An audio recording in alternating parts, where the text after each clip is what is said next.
Hey everyone, today I'm going to make another feminine health video. I've just been feeling really inspired to make these videos. I think they are quite helpful, and this is information that I wish had been relayed to me years ago. It would have really helped me out. So I will link the video I just made about the Diva Cup. I kind of went through my whole period history if you are interested in knowing my struggle, but essentially I did go to a specialist gynecologist, and she recommended that I try this as a form of birth control. I have tried about 4 different kinds of birth control in pill form, and they weren't really helping with the terrible periods, so she actually recommended that I try the Mirena IUD.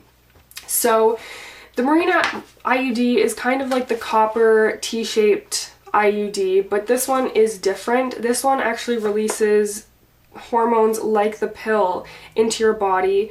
So it says that it works by slowly releasing, I can't pronounce that, levonorgestrel into the uterus at a rate of approximately 20 micrograms per day.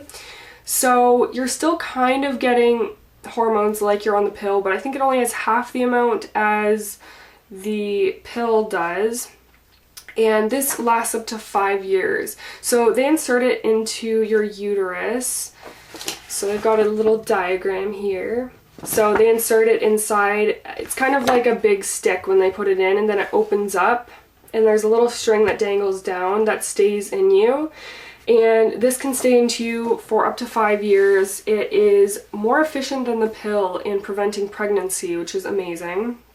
And it actually reduces the normal monthly buildup of the lining of the uterus. It thickens cervical mucus to prevent passage of sperm through the cervical canal. So it is reducing the amount of period that you're going to have, and it's also preventing pregnancy. So that's great.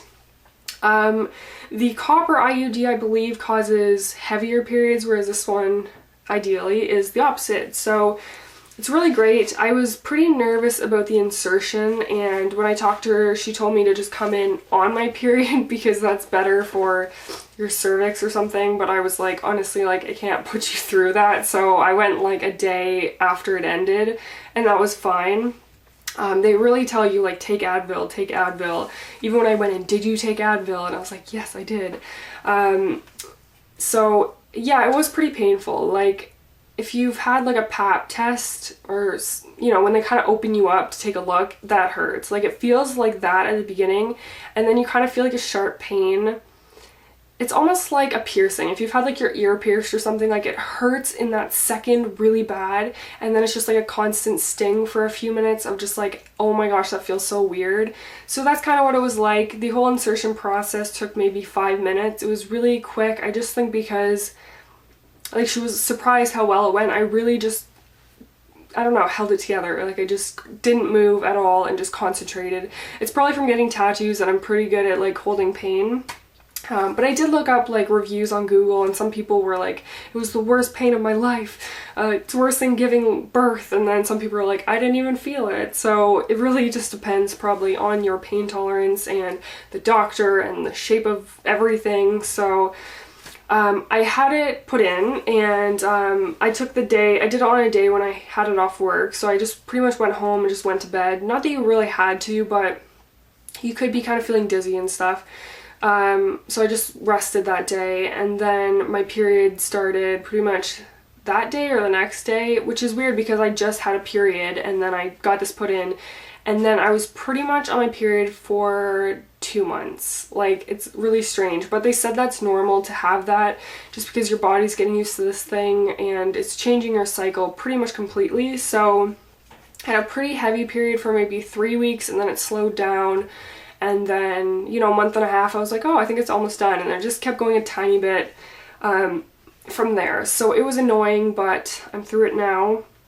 And with the Mirena, some people experience very light periods, and some people don't get any periods at all until you remove it at the 5-year mark or before. You can always remove it before if you're wanting to get pregnant or if it's not working for you, but the longest you can leave it is 5 years. Then they would take it out, and you can decide if you want to put it in again or leave it.